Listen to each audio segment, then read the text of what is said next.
Thank you everybody. पहली बात तो ये कि आप सबका बहुत बहुत शुक्रिया कि आप लोग ऐसी कोविड सिचुएशन में आए और आपने ये इवेंट किया। That's really thank you very much. Thank you.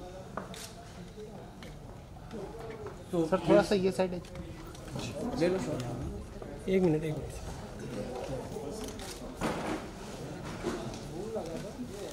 आप लोग का हो गया तो बताना। Start with the ceremony. बुला ले। हाँ ठीक। वो पहले शॉर्ट्स करवा लेते हैं, सेरेमनी उसके बाद सेरेमनी करेंगे। हाँ उसके बाद बाइट वाइट करेंगे। ठीक है। उसके बाद एक minute we need to have off camera. हाँ सर स्टैंडिंग है। भाई इतना बीच में मत somebody has to give it to you। चालू है मेरा। आपके हाथ में ला के दे। में आ रहे हैं। अच्छा वो लगे। हाँ भैया please I want to say something. अरे साइलेंस। नमस्कार, मैं world book of records London से संतोष शुक्ला। मेरे साथ हैं उस्मान खान जी और डॉक्टर सुचिता शुक्ला, सोनिया जी। आज गर्व की बात है कि हमारे स्टूडियो में अभी जी घर पर हैं कि सेट पर आसिफ शेख जी का नाम वर्ल्ड बुक ऑफ रिकॉर्ड में शामिल किया जा रहा है। और वर्ल्ड बुक ऑफ रिकॉर्ड एक ऐसी पत्रिका निकालती है जो 70 देशों के अंदर रिलीज़ होती है। मैं world book of record England की तरफ से member of parliament London Virendra Sharma ji, doctor Diwakar Shukla ji की तरफ से आज मुंबई में आपका सम्मान करने आया हूँ और रिकॉर्ड सर्टिफिकेट पूरी टीम को, वो भाभी जी घर पर हैं कि पूरी समूह को मैं देने आया हूँ। और ये बड़े गर्व की बात है कि वर्ल्ड बुक ऑफ रिकॉर्ड में आज आसिफ शेख जी का नाम दर्ज हो रहा है।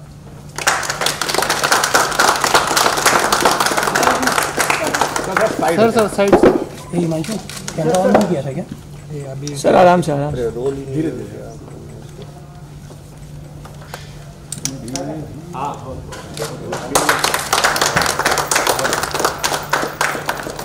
सर इस साइड से सर, यहाँ सेंटर से, यहाँ से सर आप चला जाओ। हाँ सर ये जो है आसिफ भाई को जो अवार्ड दिया जा रहा है, ये ख़ास करके जो भाभी जी घर पे है उसमें जो आसिफ भाई ने एक अलग बनाया है, वो कैरेक्टर जो है ना 300 कैरेक्टर्स जो प्ले किए हैं 7 साल के अंदर, तो ये अपने आप में एक बहुत बड़ा रिकॉर्ड है। और इसके लिए मैं आसिफ भाई को बहुत बहुत बधाई देता हूँ। संतोष भाई आप प्लीज़ आप कराइए ना। थैंक यू सर आप एक हाथ लगे।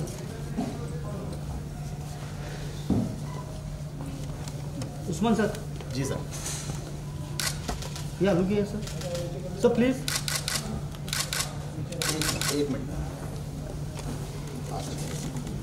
या प्लीज ये सर यहाँ पे देखिए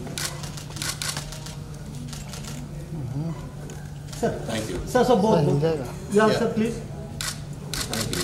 सर एक minute photo. I would like to say a few words. Thank you very much.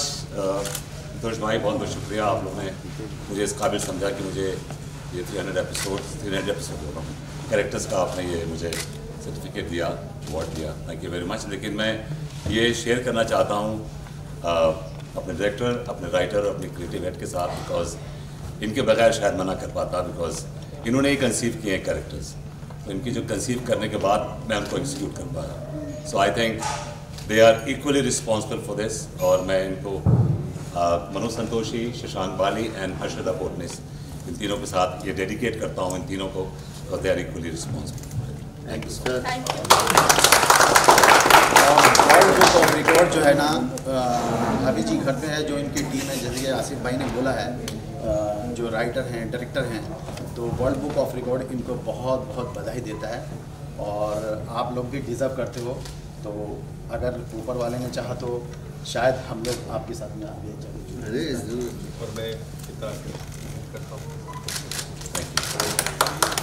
हमारे लिए सबसे बड़े सम्मान की बात है कि हमारे सर को ये अवार्ड मिला है, जो हमारे उस्ताद हैं, इनसे सीखा है हमने, और हमारी ये दुआ है कि और बड़ा सम्मान इनको मिले। सर ये डिज़र्व करते हैं ये। जी थैंक यू वेरी वेरी, बहुत बहुत शुक्रिया। डिज़र्व करते हैं।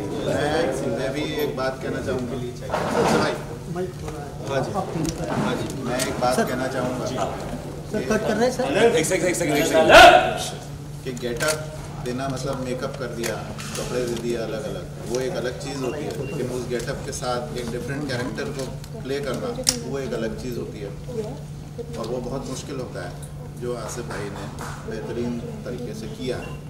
हम सिर्फ उसके लिए सोच सकते हैं जो उस चीज़ को एग्जीक्यूट कर सकता है। हमारा काम है सोचना, इनका काम है उसको कर पर्दे पे कर लेना। गोल इन्होंने मारा है, हम लोग स्टेडियम के बाहर हैं। ये पास आप लोगों ने पास दिया तो नहीं बिल्कुल, और ये कैरेक्टर और हर कैरेक्टर मुख्तलिफ है अपने आप में, कोई भी कैरेक्टर एक दूसरे से मिलता जुलता नहीं है। तो ये चीज़ अब ये बड़ी सबसे मुश्किल बुरी बना और कैरेक्टर को अलग तरीके से निभाना, मतलब फीमेल गेटअप भी मेरे ख्याल से सर के कितने हुए रहेंगे, लेकिन हर फीमेल गेटअप में या फीमेल कोई कैरेक्टर, फीमेल्स में भी बहुत वैरायटी थी इन्होंने। इनके अंदर काफ़ी फीमेल्स हैं, सर के अंदर काफ़ी सारी फीमेल्स भरी हुई हैं अकेले। मैंने मनोज से मैं बोलता हूँ कि मनोज तुमने मुझे 21 साल की लड़की से लेकर 75 ईयर्स की ओल्ड की बुढ़ी औरत का रोल दिया इन्होंने। मतलब औरतों में भी उन्होंने मुझे इतनी रेंज दी है।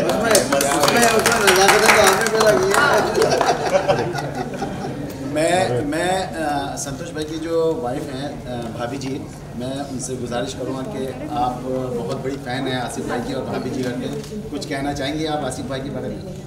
पहले से भाभी जी घर पे देखते आए, बहुत अच्छा लगता है, पूरा परिवार देखता है और इतनी खुशी मिलती है उसको देख के, मतलब अलग ही एंजॉयमेंट रहता है। आसिफ जी, मैं कहना चाहता हूँ कि अभी 15 दिन पहले उस्मान जी इंदौर थे और मेरे पिताजी की डेथ हुई और मेरी मम्मी, मेरे पिताजी, भाभी जी घर पर है। सीरियल हम लोग न जाने कब से देखते आ रहे हैं। मैं भी कहीं से आता था तो उनके साथ बैठ जाता था और एक कहीं भी अपना, मैं चूँकि एडवोकेट हूँ तो मेरा काम दिमाग का ही होता है। थका हारा मैं कोर्ट से कहीं से भी आता था तो अगर वहाँ मैंने थोड़ा सा एपिसोड देखा तो हंसते हुए मैं अपना वापस निकल जाता था। और आज मैं ये सर्टिफिकेट देखिए कि वो मेरे माता पिता जिस तरीके से वो एपिसोड, वो सीरियल देखते थे, आज कहीं न कहीं वो कनेक्टिविटी आपके साथ कनेक्ट हो गई। आज 15 दिन हुए हैं, मेरा बिल्कुल नहीं आ सकता था।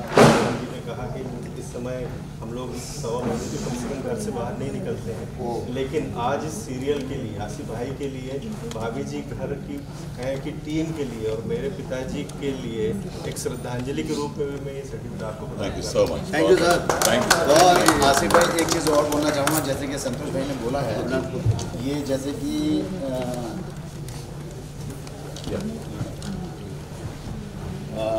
कुछ ऐसी चीज़ हुई है, एक्चुअली फिल्मों वाला सीन हुआ है। हमने अभी 25 तारीख को एक इवेंट किया है इंदौर में, तो इवेंट चालू है। उदित नारायण जी और समीर अंजान जी को हम अवार्ड दे रहे हैं और न्यूज़ आई है कि संतोष जी के डैडी ऑफ हो गए। अब सोचिए क्या सिचुएशन होगी और वहाँ पर 500 आदमी का होगा, लेकिन संतोष भाई ने उस इवेंट को मुकम्मल किया और उसके बाद में खैर वो मुकम्मल हो गया है सब कुछ होने के बाद में, और आपसे सारी चीज़ें हो गई थी, डेट फिक्स हो गई थी।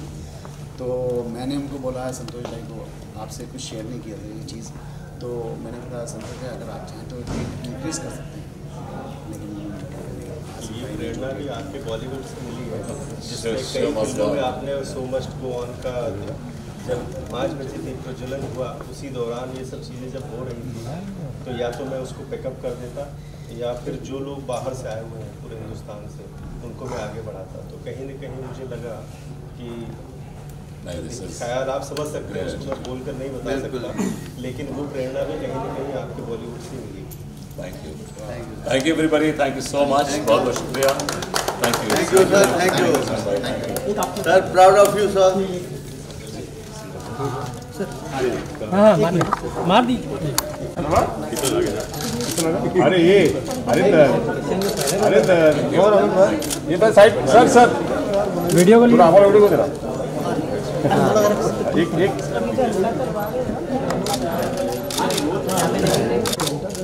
अब एक सिंगल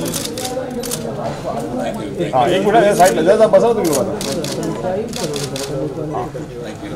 सर जरा वीडियो के लिए सर आम्हाला एक सिंगल करते सर वीडियो के लिए सर आगे सर आता चेंज कर आइए मैम आप दोनों का सेट अब मैं दोनों सही होते चलो भाई थोड़ा आपको भी दो एक अरे क्या बात वेरी गुड एक मिनट वो आगे क्यों जा रहा जूम में तेरे पास अरे यार फिर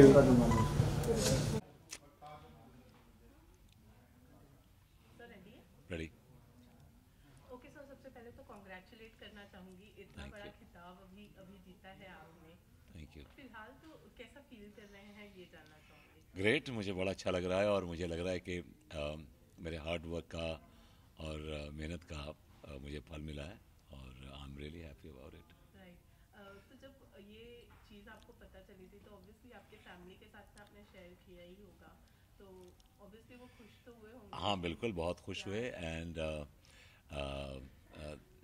बिकॉज फैमिली डेफिनेटली पूरी आपकी सपोर्ट होती है आपके थिक एंड थिन में, हर अच्छे वक्त में बुरे वक्त में।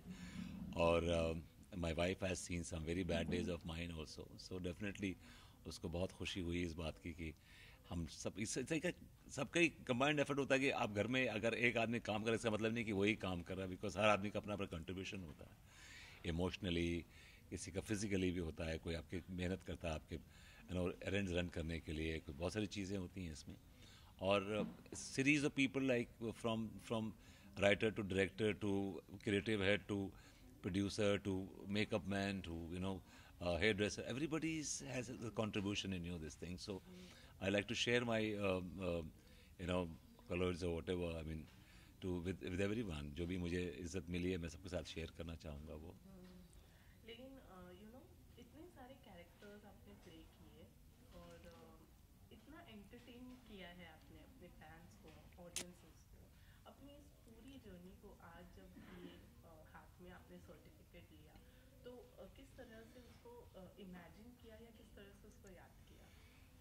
हाँ देखिए, that's a very very interesting question you ask.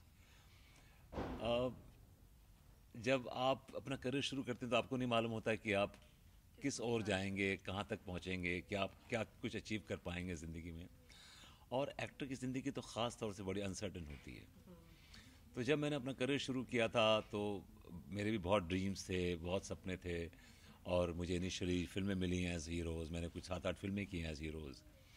फिर उसके बाद देयर वाज अ लल टाइम, काम मिलना बंद हो गया और उसके बाद फिर मैंने नेगेटिव रोल्स करने शुरू किए फिल्मों में, फिर कैमियो रोल्स करने शुरू किए, फिर कैरेक्टर रोल्स करने शुरू किए। लेकिन इवेंचुअली जब मुझे लगा कि यार सिनेमा में उस तरह के रोल्स नहीं मिल रहे थे मुझे जिस तरह मैं चाहता था, तो मैंने स्विच किया टेलीविज़न की तरफ और टेलीविज़न में मुझे रोल्स भी अच्छे मिलने लगे और फिर एक कहीं ना कहीं मुझे एक जॉब सेटिस्फेक्शन होती है ना, वो मुझे टीवी ने दी कि कहीं ना कहीं मुझे लगता था कि यार एज एन एक्टर तो कम से कम मुझे सेटिस्फेक्शन मिलती है। भाई कंपैरेटिवली आप सिनेमा एक्टर हैं, आप टीवी एक्टर हैं, कहीं ना कहीं वो तो आप में वो कंपैरिजन होता ही है। लेकिन इन माय केस मैंने कभी भी, हालांकि मैंने करीब 100 के ऊपर फिल्में भी की हैं और थिएटर भी मैंने बहुत किया है और टेलीविज़न भी बहुत किया है, लेकिन मैंने होता ना कि टेलीविज़न में एक एटीट्यूड रखते हैं कि नहीं यार चलता है टेलीविज़न, लेकिन मैंने उस एटीट्यूड से नहीं किया। मैंने हमेशा यही सोच के किया कि eventually God has given this opportunity, make the most of it. तो मेरी ये कोशिश रही है कि मैं कैसे अपने कैरेक्टर को जस्टिफाई कर सकूं, कैसे मैं उसको पब्लिक के सामने, ऑडियंस के सामने प्रोजेक्ट कर सकूं कि with best of my abilities. बस मेरी ये कोशिश रही, एक वेरी ऑनेस्ट एफर्ट रहा है मेरा। एक एक्टर का जो किरदार निभाना है वही उसके ज़िंदगी का हिस्सा होता है या वही उसके पार्ट होता है जॉब का, लेकिन एज यू सेड मैंने नेगेटिव रोल्स किए, फिर कॉमेडी में आना या फिर किसी भी, आपके लिए किस तरीके से मतलब कितना आसान या कितना डिफिकल्ट रहा ये तो नहीं पूछूंगी, लेकिन आपके लिए ये स्विच कैसा रहा? Which switch you're talking about? ये किरदार का जो स्विच है वो, मतलब different characters. different characters. Every time there's a new character they write, they conceive and they talk to me, I get excited because उसमें कुछ नया करने को होता है, एक नई पॉसिबिलिटीज़ होती हैं और जो एक मोनोटनी है आपकी ज़िंदगी की वो टूटती है कि कुछ अलग कर रहे हैं आप, कुछ डिफरेंट कर रहे हैं आप, और that's what keeps me going as an actor. मुझे लगता है कि एक एक्टर के लिए एक चैलेंज अगर नहीं है किसी चीज़ में, अब तो विभूति तो इतना इजी कैरेक्टर है कि it's like back of hand कि मैं इजीली कर जाता हूँ, उसमें मुझे बहुत ज़्यादा एफर्ट नहीं करने पड़ते। लेकिन जब मैं कोई नया कैरेक्टर करता हूँ तो उसमें मुझे पूरा एक नया कैरेक्टर क्रिएट करना होता है। तो वो जो नया कैरेक्टर क्रिएट करने में जो एक प्रोसेस है, वो जो मज़ा है, वो एक अपने आप में एक उपलब्धि है, बिकॉज उसमें मैं अकेला ही नहीं होता हूँ, उसमें काफ़ी लोग इन्वॉल्व होते हैं, कॉन्वर्सेशंस होती हैं फ़ोन पे कि ऐसा क्यों, ऐसा ऐसा कर लेते हैं, वैसा कर लेते हैं, ये कपड़ा नहीं, ये कलर बराबर नहीं जा रहा है, ये ऐसा कलर कर लेते हैं. So every time there is a different conversation which fascinates me as an actor. कि मुझे लगता है कि I feel important all of a sudden, एक आप कैरेक्टर कर रहे हैं जो रेगुलर कैरेक्टर कर रहे हैं, लेकिन आप ऑल ऑफ अ सडन आप नया कैरेक्टर करते हैं and the focus is on you. The total focus is on you, and I enjoy that focus, and then I feel responsible कि यार मुझे कैरेक्टर दिया है तो I should do it with best of my abilities. मेरी ये कोशिश रहती है. तो जैसे कि आज अवार्ड से जब आपको सम्मानित किया गया, जो सर्टिफिकेट दिया गया वो 300 अलग-अलग किरदारों के लिए दिया गया. तो मैं आपसे जानना चाहूँगी कोई ऐसा कैरेक्टर जो आपको इंस्पायर्ड कर गया हो या एक अलग सी छाप छोड़ गया हो आपकी लाइफ के लिए? देखिए, मैं जो भी कैरेक्टर करता हूँ उसमें कहीं ना कहीं तो इंस्पिरेशन होती है, तभी तो वो कैरेक्टर हो पाता है. तो बेसिकली मेरी इंस्पिरेशन है कैरेक्टर्स बिकॉज मैं उन कैरेक्टर्स को परफॉर्म करता हूँ और किसी कंसीव किए कैरेक्टर परफॉर्म करता हूँ, तो मुझे इंस्पिरेशन देनी होती है उस कैरेक्टर को, उसमें मुझे अपना एक्सटेंशन करना होता है, ना कि उस कैरेक्टर से मुझे लेना होता है. लेकिन डेफिनेटली कुछ कैरेक्टर ऐसे हैं जो मेरे बड़े करीब हैं, जो मैंने बड़ा एंजॉय किया उन कैरेक्टर्स को. उसमें से एक जो सबको बड़ा पसंद है, एक मैंने there was a guy called darling कबाड़ी वाला. It's a very funny character और बड़ी अच्छी लिंगो थी उसकी और बड़ी अच्छी बॉडी लैंग्वेज थी, बड़ी अच्छी ह्यूमर भी थी उसमें. तो वो कैरेक्टर मेरे दिमाग में आता है. फिर there was a character called Deepu Mastana, वो बड़ा अच्छा इंटरेस्टिंग कैरेक्टर था. मैंने एक वी मैन करके था, ही वाज अ सुपरमैन. वो भाभी जी को सिर्फ उस भाभी जी को सिर्फ वो एक्साइट करने के लिए, भाभी जी को सिर्फ ल्योर करने के लिए वो ट्रॉली खड़ा होकर ऐसे हाथ खड़ के ट्रॉली मूव कर रही है. She says my god he is flying in the air. So that those things हालांकि बहुत अननेचुरल है, लेकिन it's very important to have conviction. So comedy में एक चीज़ बड़ी अच्छी सिखाई है कॉमेडी ने कि आप कुछ भी कर रहे हैं, अगर कन्विक्शन नहीं है तो आपकी वो खोखली लगेगी. तो कन्विक्शन होना बड़ा ज़रूरी है. तो हम कुछ भी करते हैं उसमें कन्विक्शन पहले डालते हैं कि कन्विक्शन होनी चाहिए कि मैं उड़ रहा हूँ तो उड़ रहा हूँ, मैं वी मैन हूँ. आपको बिलीव करें ना करें, लेकिन मैं बिलीव कर रहा हूँ इस बात. सो ये चीज़ सिखाते हैं मुझे कैरेक्टर्स की I have to believe in that, नहीं तो otherwise I not be able to do it because this is out of the head kind of characters. कि आपने कभी ऐसे कैरेक्टर देखते नहीं होंगे कि वो आदमी सड़क पे चला जा रहा है, वो अपना सूट पहन के और सुपरमैन का सूट पहन के और ऐसे खड़ा हुआ है और मतलब मूव कर रहा है गली में, लोग देख के उसके बोले क्या बात. So these things are unnatural. अभी हम एक बार चांद पे पहुंच गए थे, हमने चांद पे रोमांस किया, वो वहाँ पे हवा में उड़ रहे हैं और वो सब. सो ये चीज़ें हमारी बेसिकली कोशिश रहती है कि हम ऑडियंस को कैसे हंसाएं, कैसे गुदगुदी करें उसको. तो कौन सी चीज़ अच्छी लगती है, कैसे. तो उसमें क्या होता है कि एक पूरा प्रोसेस होता है उसमें और हर आदमी अपना अपना कंट्रीब्यूशन करता है. जी. भाभी जी की बात करें तो काफ़ी सक्सेस मतलब बहुत ही सक्सेस देखी है और काफ़ी लंबे समय से, और बहुत कम शोज ऐसे होते हैं जो इतने लंबे समय तक चलते हैं और ये फ्रेशनेस जो आज भी है शो का वो कायम रहता है. क्योंकि भाभी जी के ऑडियंसेस जो है वो चेंज नहीं हुई, वो लॉयल ऑडियंस है.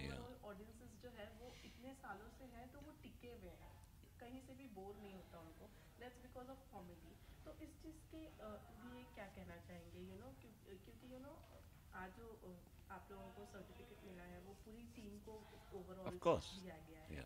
तो इस चीज़ के बारे में क्या कहना चाहेंगे? देखिए, ये जो आपने बोला ना कि आज भी ऑडियंस लगी हुई है, तो बिकॉज हमारी ये कोशिश रहती है कि कॉन्स्टेंटली एक तो फटीग को फाइट करते रहते हैं. वी फाइट द फटीग कि कहीं ना कहीं एक चीज़ आप कर रहे हैं तो आप कहीं उसमें ऑटो पायलट पे तो नहीं आ गए कि जब आपने बस ये स्लीप वॉकिंग. तो ऐसा नहीं है, आप हमेशा झकझोरते रहते हैं. हमारा काम ये रहता है कि हम उसमें से जो ऐसा कहीं ऐसा दिखता है कि ऐसे महसूस होता है तो उसको पहले पकड़ते हैं कि देखो गलत जा रहा है, come back, let's do it this way.